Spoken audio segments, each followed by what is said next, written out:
Well, I just finished up my pour for the day, and I just finished brushing. Probably cut the control joints in a couple days. I usually just cut them in with my quickie saw after.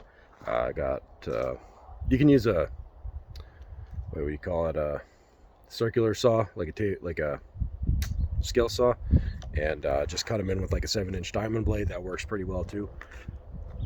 So what I do here is I got a little setup. I'll show you my trailer.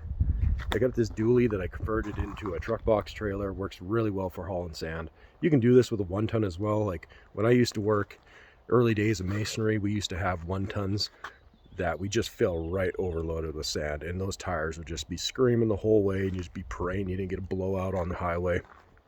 It's unnecessary. Just get a dually, convert it. You can haul that sucker completely loaded with sand or gravel.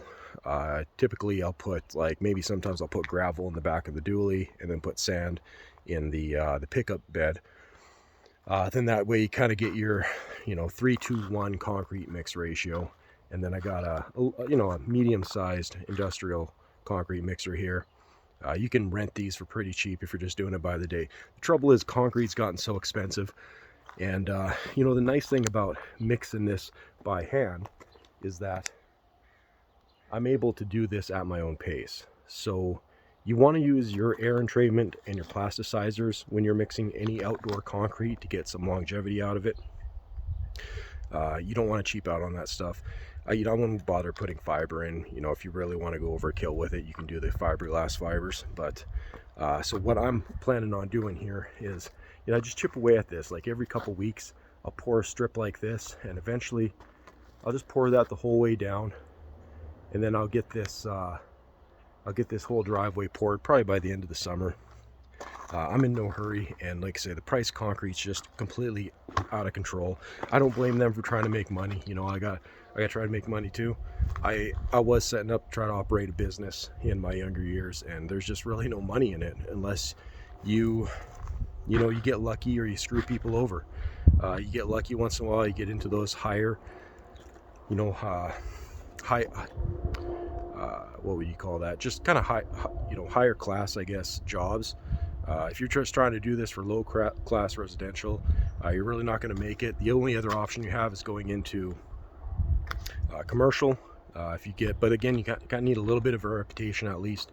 You can get into commercial a little bit easier if you're set up, but also sometimes there's some extra requirements on having your safety inspections and WCB and those sorts of things. So it's too hard to make it. So all I do is all the equipment that I've accumulated over the years, I use it for doing personal residential development, and maybe someday industrial development if some of my investments end up maturing. I would like to get into doing a bit more commercial development, buy some warehouse space and that sort of thing. But yeah, so that's that's just typically it. And the other thing I want to mention too is I'm big on recycle and kind of off-grid type stuff. So for my everything, I do my best to recycle everything. My truck box trailer, I built all my own trailers. I learn how to weld. I pick up my rebar at scrap yards. You can get it for pennies on the dollar,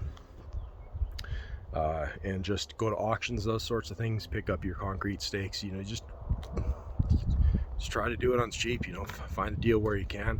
It's the only way you can really make it in this world, unless like I say, unless you're screwing people over, or unless you're a trust fund baby. That's really the only way you can make it.